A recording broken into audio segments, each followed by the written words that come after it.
ताई तुम्ही 2009 पासून एक्झिक्युटिव्ह पोझिशनला आहात, म्हणजे तुम्ही निवडून आलात बरोबर. या भागात अजून 87चा जे आराखडा आहे त्या हिशोबाने अजूनही हा एरिया निवासी झोन झालेला नाहीये. हिल टॉप हिल स्लोप आहे, सरकार तुमचं आहे. मात्र जेव्हा बिल्डरचा विषय येतं 7 एकर प्लॉट लाईटच्या स्पीडनी ते आरझोन होऊन जातं. मात्र हे जे साधारण सर्वसामान्य लोक आहे यांचे घर निवासी झोन मध्ये कन्वर्ट होत नाही. काय म्हणणं तुमचं? एखादा बिल्डर गेला तर त्याला न्याय मिळतो आणि गरीब लोकांना मिळत नाही. हे निदान माझ्या कारकिर्दीत तरी मी हे होऊन देणार नाही, एवढं मात्र मी तुम्हाला 100% सांगू शकते. कारण हा ईपीचा लेआउट पटकन मान्य करावा या गोष्टीसाठीच आपण आता त्यांच्याकडे जाणार आहोत. म्हणूनच मी तुम्हाला सांगितलं की ह्या लोकांवर अन्याय करून कुणाला न्याय मिळणार नाही माझ्या इथं, एवढं मात्र मी यांचं कामात जर उशीर होत असेल किंवा वेळ लागत असेल तर ज्या बिल्डर लोकांचं रहिवाशी झोन कन्वर्ट झालंय ते 100% आपण स्टे आणू. 100% कमिटमेंट आहे तुमचं? कमिटमेंट आहे ते सगळ्या लोकांसमोर आणि ह्यांना माहिती आहे.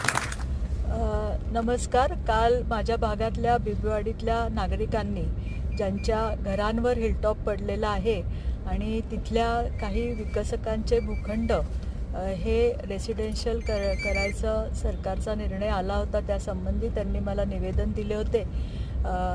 हे पुणेकर न्यूजनी पण काल हा विषय खूप चांगल्या पद्धतीने लावून धरला होता.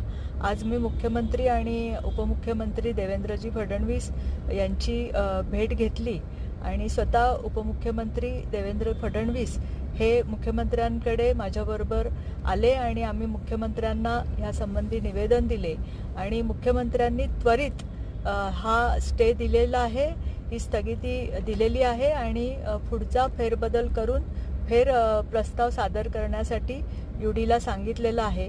मी सर्वसामान्यांना न्याय दिल्याबद्दल मुख्यमंत्री आणि उपमुख्यमंत्र्यांचं आभार मानते आणि पुणेकर न्यूजचे पण आभार मानते की त्यांनी काल ह्या बातमीसाठी खूप चांगले पॉझिटिव्ह रिस्पॉन्स दिला आणि त्यांची मदत अशीच मला राहावी.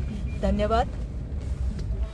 आम आदमी और गरीबों के प्रति होने वाले अन्याय को लेकर पुणेकर न्यूज की आवाज कल भी जारी थी, आज भी जारी है और कल भी जारी रहेगी.